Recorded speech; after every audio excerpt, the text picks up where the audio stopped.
What's up, y'all? This is 10X Generation, and this is my road to $1 billion.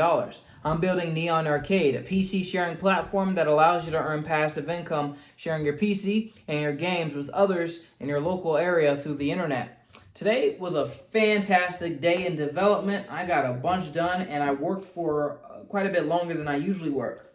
And the difference for today is that usually what I do is I've been using that Pomodoro technique where you work for maybe 25, 30 minutes and then you take a 5-minute break and then you have cycles of that. I usually do about 8 cycles in a day. That's about 3 hours and 30 minutes, right? About that, maybe a bit less. But when I'm not doing that focused work, I'm just not working on it at all. Either I go to the gym or whatever. But as I said before, I'm not really going to the gym. I haven't went to the gym in a couple of days and I haven't been doing my runs, doing my little tiny home workouts. And what I've been doing in that time instead is not having those super focused sessions, but having like a slightly distracted work sessions. So if I feel a little burnt out, what I'll do, have my focus time, super focused time, but somewhere in the middle, I'll put on a podcast, a show, TV show, whatever, and then have my work on the other screen. So I'm still working, but it's a little bit, not as efficient, but it allows me to squeeze more hours out. So I'm going to continue to do that into the future.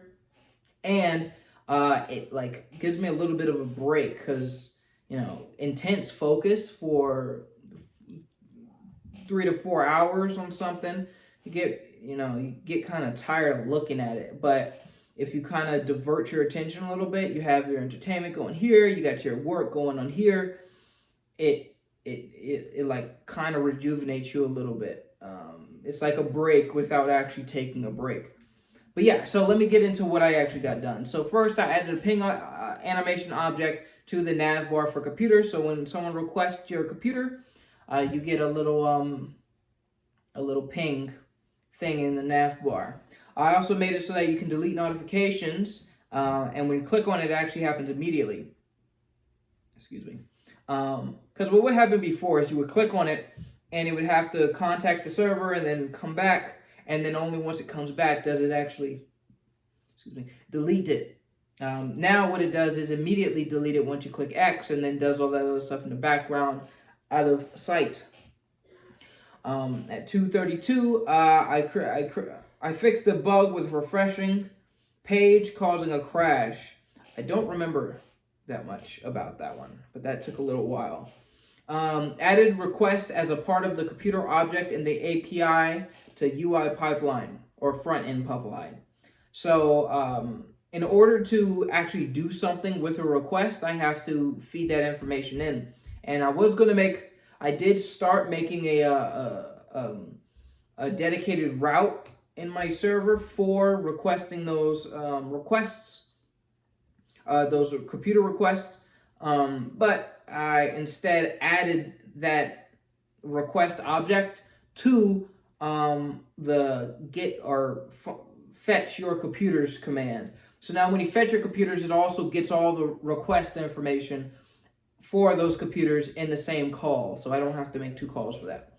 I added a loading screen for when the application is connecting to Firebase. So sometimes when you reload an application or this application, and you're on anything but the home screen, what will happen is that it tries to load the nav bar and the notification side view, but those 2 things need Firebase authentication for it to work. So and then sometimes when you reload it, it does it out of order, so it just kind of crashes. I made it so that now there's a loading screen for when you refresh, and then only once it does the proper authentication stuff does it pop up those elements. So now that works a lot better. And I made it so that when a computer is requested, the UI of the host shows that it's requested. So of course you have the little ping in the nav bar, but when you actually open up my computers, everything is synced up. So when someone requests your computer, it makes that computer card glow, and its UI changes so that you can actually accept that request. And yeah, it's synced up. So once that request is finished, it goes away. Yeah, I honestly I did more than this, but I think I was just like focused on I stopped logging. So yeah, I'm really seeing that this logging stuff, like properly logging, is a problem, because even my time logging, I really didn't even log much today, and I stopped, and I didn't really log much yesterday. It kind of sucks that these things that I put in place kind of fell apart so quickly, but I mean, they were supposed to, just allow me to track my day a little bit better. I guess that need isn't there anymore. Um, I do wanna get back into it, but it's fine. It's not super duper serious. I'll try to do a better job of it tomorrow. But anyway, that's really it. This is 10X Generation, and this is my road to $1 billion. I make these videos every single day, so I'll see you guys tomorrow.